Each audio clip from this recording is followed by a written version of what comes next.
लियो कि हमरा खातिर तू लड़की खोजे जाई थी। हाँ रे बेटा, तोरा खातिर एगो देहाती लड़की देख ले हियो, काम धाम करे में बड़ी अच्छा है, हमरा बड़ी नीमन लगलो। एगो मैया एगो बात कहियो।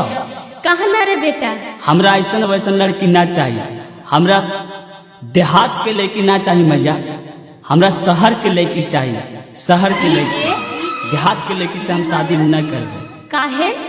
हम कहलियो न मैया कि हमरा शहर के चाहिए तो चाहिए, करा दे न मैया, हम देहात के लड़की से ना करो, हमरा शहर के लड़की चाहिए मैया, शहर के चाहिए। शहर के लड़की के बारे में कुछ जाना ही कि शहर के लड़की कैसन होबा है? हम कहलियो न मैया कि हमरा शहर के लड़की चाहिए तो चाहिए, करा दे न मैया, करा दे न गे। अरे पप्पू दीवाना, तनी समझाव एकरा।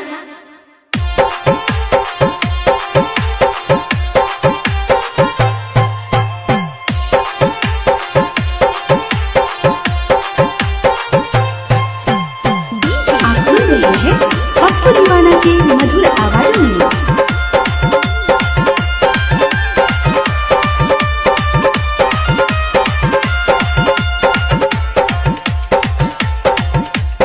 Mix by PM Bihari. हे रे बेटा तोरा खातिर लड़की खोजैतो रे, हे रे बेटा शहर के लड़की रे, बिन पूछले ऊ अइतौ जैतौ नहीं रे गमैतौ रे, बिन पूछले ऊ अइतौ जैतौ नहीं रे गमैतौ रे। आग लागौ बाजार पार शहर के लड़की के, हे रे बेटा शहर के लड़की के, बिन पूछले ऊ अइतौ जैतौ नहीं रे गमैतौ रे, बिन पूछले ऊ अइतौ जैतौ नहीं रे गमैतौ रे।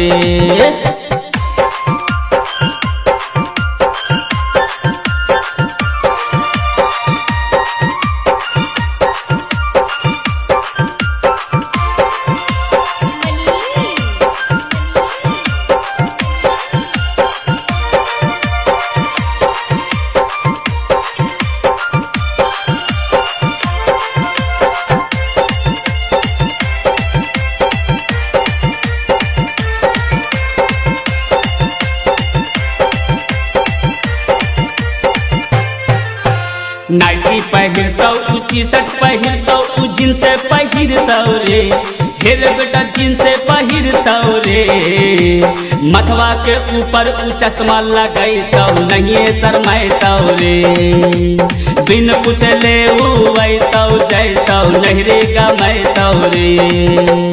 आग लागौ बाजार पार शहर के लड़की के, हे रे बेटा शहर के लड़की के, बिन पूछले ऊ अइतौ जैतौ नहीं रे गमैतौ रे, बिन पूछले ऊ अइतौ जैतौ नहीं रे गमैतौ रे।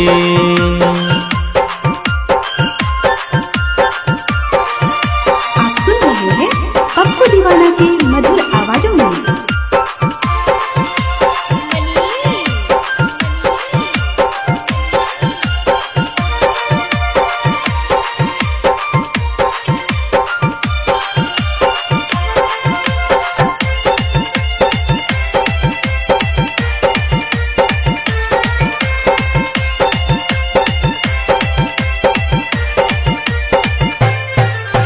साइकिल चैतौ स्कूटी घूमैतौ सिनेमा देखैतौ रे, हे रे बेटा फिल्म देखैतौ रे, मोबाइल लेके रंग नंबर लगैतौ नहीं डरैतौ रे, बिन पूछले ऊ अइतौ जैतौ नहीं रे।